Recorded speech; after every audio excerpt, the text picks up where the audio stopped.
نبی کی نعت نبی کے روزے پہ مدحت سنا کے عمران کی، نبی کے روزے پہ مدحت سنا کے عمران کی۔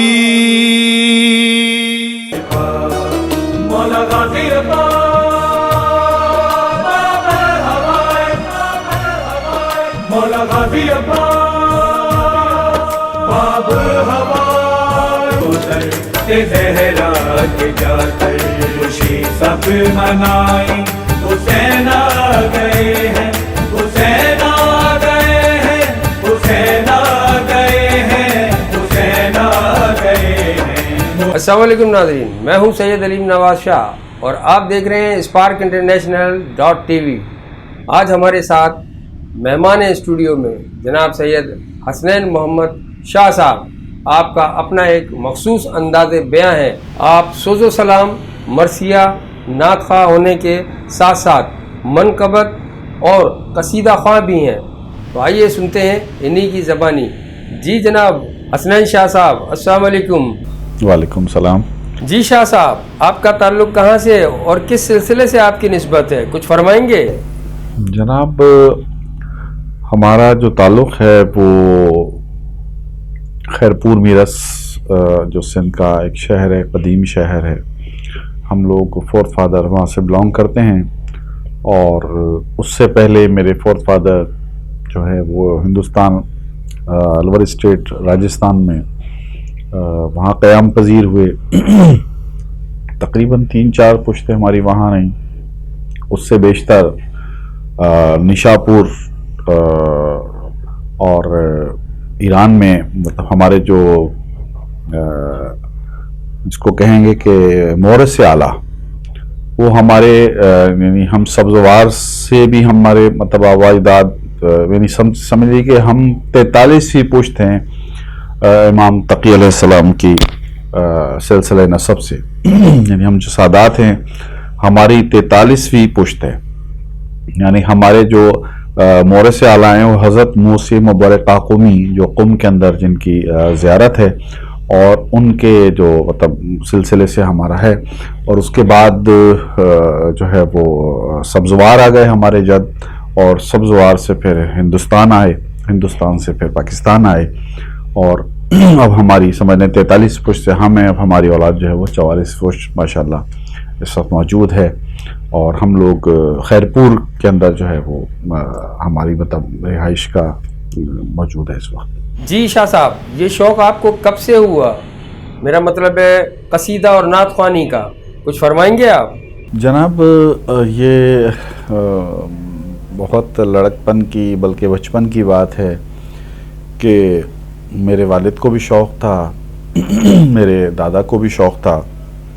میرے دادا میرے والد سید برکت علی شاہ جو گادی نشین بھی رہے، نورانی سرکار لاہو تعالی مقام عرصہ دراز تک، اور ان کے والد میرے دادا سید نیاز علی شاہ جو الحاج بھی تھے اور زائر بھی رہے۔ تو وہ بچپن سے مطلب ہم ان کو جب چھوٹے سے تھے وہ ہمیں اپنی سینے پہ لٹا کے اور ہمیں مطلب مطلب سکھاتے تھے کہ ایسے پڑھو۔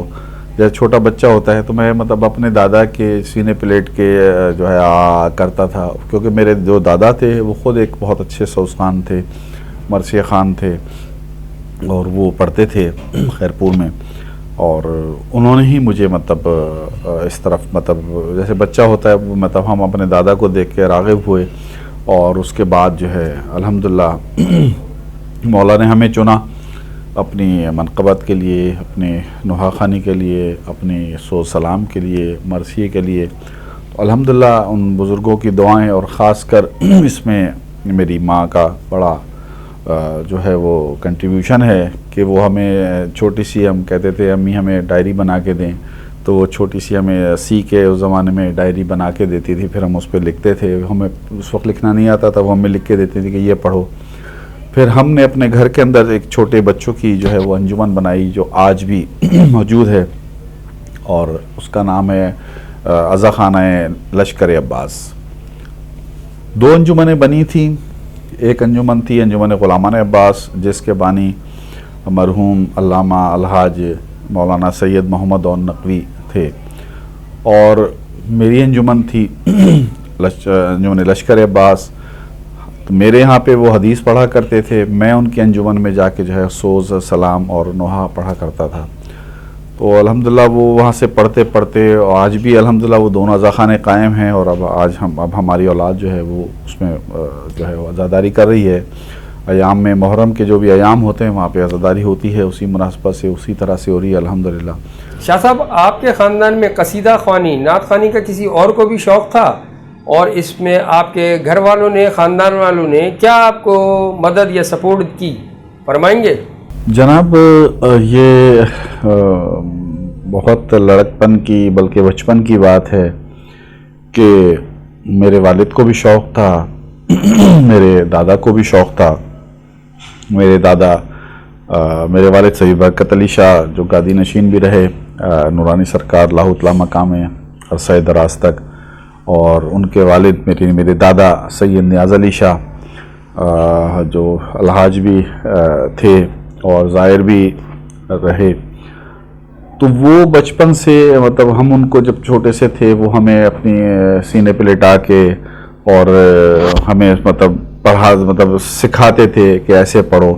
جب چھوٹا بچہ ہوتا ہے تو میں مطلب اپنے دادا کے سینے پہ لیٹ کے جو ہے کرتا تھا، کیونکہ میرے جو دادا تھے وہ خود ایک بہت اچھے سوز خان تھے، مرثیہ خان تھے، اور وہ پڑھتے تھے خیرپور میں، اور انہوں نے ہی مجھے مطلب اس طرف مطلب جیسے بچہ ہوتا ہے مطلب ہم اپنے دادا کو دیکھ کے راغب ہوئے، اور اس کے بعد جو ہے الحمدللہ مولا نے ہمیں چنا اپنی منقبت کے لیے، اپنے نوحہ خوانی کے لیے، اپنے سوز سلام کے لیے، مرثیے کے لیے۔ الحمدللہ ان بزرگوں کی دعائیں، اور خاص کر اس میں میری ماں کا بڑا جو ہے وہ کنٹریبیوشن ہے کہ وہ ہمیں چھوٹی سی، ہم کہتے تھے امی ہمیں ڈائری بنا کے دیں، تو وہ چھوٹی سی ہمیں سی کے اس زمانے میں ڈائری بنا کے دیتی تھی، پھر ہم اس پہ لکھتے تھے۔ ہمیں اس وقت لکھنا نہیں آتا تھا، وہ ہمیں لکھ کے دیتی تھی کہ یہ پڑھو۔ پھر ہم نے اپنے گھر کے اندر ایک چھوٹے بچوں کی جو ہے وہ انجمن بنائی جو آج بھی موجود ہے، اور اس کا نام ہے عزا خانہ لشکر عباس۔ 2 انجمنیں بنی تھیں، ایک انجمن تھی انجمن غلامان عباس جس کے بانی مرحوم علامہ الحاج مولانا سید محمد عون نقوی تھے، اور میری انجمن تھی انجمن لشکر عباس۔ میرے یہاں پہ وہ حدیث پڑھا کرتے تھے، میں ان کی انجمن میں جا کے جو ہے سوز، سلام اور نوحہ پڑھا کرتا تھا۔ تو الحمدللہ وہ وہاں سے پڑھتے پڑھتے آج بھی الحمدللہ وہ دونوں عزاخانے قائم ہیں، اور اب ہماری اولاد جو ہے وہ اس میں جو ہے وہ عزاداری کر رہی ہے۔ ایام میں محرم کے جو بھی ایام ہوتے ہیں وہاں پہ عزاداری ہوتی ہے، اسی مناسبت سے اسی طرح سے ہو رہی ہے الحمدللہ۔ شاہ صاحب، آپ کس چینل پر اور کب سے آ رہے ہیں، کچھ فرمائیں گے؟ دیکھیے، یہ سوشل میڈیا تو بہت پہلے، سب سے پہلے radio Pakistan Khairpur broadcasting جب بنا تو میں بہت چھوٹا سا تھا، اس زمانے کی بات ہے۔ تو وہاں کے جو پروڈیوسر تھے انہوں نے میرے والد کو کہا کہ آپ کا بچہ بہت اچھی سوز خوانی کرتا ہے، بہت اچھا مرثیہ خان ہے، تو ان کو لے کر آئیے۔ تو پھر ہم خیرپور ریڈیو اسٹیشن میں سب سے پہلے ہم نے جو ہے وہ ہم نے خیرپور میں رس کے radio Pakistan broadcasting house Khairpur میں جو ہے وہ سوز خوانی اور سوز سلام اور نوحہ پڑھا، اور کئی سال تک وہاں پر جو ہے ہماری ریکارڈنگ ہوتی رہی، آج بھی ہوتی ہے۔ اور اس کے علاوہ نوحے، سوز سلام، مرثیہ، مختلف چینلز محرم، ایام محرم میں ہمارے ریکارڈ ہوتے ہیں، جس میں جیو چینل بھی ہے، سما بھی ہے، KTN ہے، آواز چینل بہت زیادہ مجھے جو ہے وہ کوریج دیتا ہے۔ محرم میں تقریباً آواز چینل پہ میرے کافی سوز سلام، نوحے، مرثیے نشر ہوتے ہیں، اور بہت سارے چینل ہیں، میٹرو ہے، میٹرو 1 ہے، GTV ہے، اور بہت سارے چینلز ہیں جہاں پہ الحمدللہ محرم میں جو ہے وہ میں سوز سلام، نوحے مرثیے وغیرہ جو ہے وہ وہاں پر ریکارڈ ہوتے ہیں میرے اور میں پڑھتا ہوں جناب. شاہ صاحب میرا کہنا ہے کہ یہ گاڈ گفٹ ہوتا ہے کہ اللہ پروردگار جس کو چاہے نوازے اور وہی نعت خوانی اور حمد خوانی کرتا ہے جس کے دل میں وہ اپنے محبوب کے لیے محبت ڈالے. آپ کیا کہتے ہیں؟ دیکھیے بات یہ ہے کہ بالکل آپ نے بجا فرمایا کہ یہ گاڈ گفٹڈ ہوتا ہے جسے اہل بیت اپنے ذکر کے لیے چن لیں. یہ تو ہماری ایک تھوڑی سی ایک وہ ہے کہ ہم کوشش، ہمارے آباء و اجداد کی کوشش، کیونکہ ہماری جو مومنین ہیں ان کی ہر ماں کا یہ خواہش ہوتی ہے، ہر باپ کی یہ خواہش ہوتی ہے کہ ان کا بچہ ذکر اہل بیت کرے. تو میں یہ کہوں گا کہ سب سے پہلے گاڈ گفٹڈ اپنی جگہ، اور اس میں ماں باپ کی دعاؤں کا بڑا جو ہے وہ ہوتا ہے کہ ماں باپ کی دعائیں ہوتی ہیں تو بچہ جو ہے وہ پرورش پاتا ہے اور وہ پڑھتا ہے. تو بالکل گاڈ گفٹڈ خدا کی طرف سے ہے، اور اپنا بھی اس کے اندر کچھ جب اہل بیت سمجھتے ہیں کہ جس سے ذکر اپنا کروانا چاہیں تو وہ پھر کرتا ہے. شاہ صاحب آپ نے کافی نعت خوانی کی ہے ماشاءاللہ اور نوحے پڑھے ہیں. کوئی ایسا نعت یا نوحہ جس نے آپ کی زندگی میں آپ کی روح پہ گہرا اثر چھوڑا ہو؟ کوئی ایسی نعت آپ ہمارے ناظرین کو سنائیں گے، بتائیں گے آپ کہ اس نے آپ کی روح پہ کیا اثر کیا ہے؟ بہت ساری نعت ہیں، بہت سارے سوز سلام ہیں، بہت سارے مرثیے ہیں. تو میں آپ کو ایک دو چھوٹا سا ایک نعت کا ایک کلپ جو ہے ایک انترا سناتا ہوں اور پھر ایک قطع کا. نبی کی نعت سنانے چلو مدینے چلیں، مقدروں کو جگانے چلو مدینے چلیں. نبی کی نعت، یہ تو نعت ہے اور ایک انترا منقبت قصیدہ مولا حسین کا ہے. محبو چلو در پہ زہرا کے جا کر، محبو چلو در پہ زہرا کے جا کر، خوشی سب منائیں حسین آ گئے ہیں، حسین آ گئے ہیں، حسین آ گئے ہیں، حسین آ گئے ہیں. محبو چلو در پہ زہرا کے جا کر، جہاں میں اندھیروں کو تاریکیوں کو جہاں سے مٹانے حسین آ گئے ہیں، حسین آ گئے ہیں، حسین آ گئے ہیں، حسین آ گئے ہیں. محبو چلو در پہ زہرا کے جا کر. جی حسنین شاہ صاحب ایک بڑا اہم سوال ہے، وہ یہ ہے کہ رب جل شانہ فرماتا ہے ورفعنا لک ذکرک، اے محبوب ہم نے آپ کے ذکر کو بلند فرما دیا. اور محفل میلاد اور اس کے بارے میں جو آیت ہے اس کے بارے میں اللہ جل شانہ اپنے محبوب کے لیے جو فرماتا ہے اس کے بارے میں آپ کیا فرمائیں گے؟ دیکھیے ذکر خدا کہتا ہے کہ تم میرا ذکر کرو میں تمہارا ذکر کروں گا. اذکرنی اذکرکم، تم میرا ذکر کرو میں تمہارا ذکر کروں گا. تو خدا نے بس جن کو میں تو یہ کہتا ہوں کہ ماں باپ کی دعاؤں کے ساتھ خدا اور اہل بیت کی مہربانی ہوتی ہے کہ جس سے وہ اپنا ذکر کرانا چاہیں بس وہ کر سکتا ہے. کوشش انسان کی ضرور ہے کہ وہ کوشش کرے، باقی وہ جس سے چاہیں گے، لیکن خلوص نیت جو ہے وہ اس میں ہے کہ آپ کی کوئی جو ہے کوئی اس کے لیے آپ کے دل میں کوئی مفاد، کوئی لالچ نہ ہو.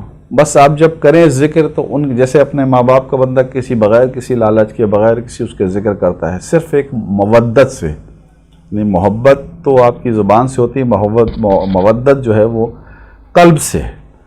تو جب آپ قلب سے جو ہے اس سے مودت کریں گے تو اس کا پھر لطف ہی الگ ہوتا ہے۔ شاہ صاحب، اولیاء اللہ اور ان کی شان کے بارے میں، شان عظیمی کے بارے میں آپ کیا فرمائیں گے؟ دیکھیں، اولیاء اللہ خدا نے منتخب کردہ نمائندے ہیں جو دنیا کے نظام کو چلا رہے ہیں۔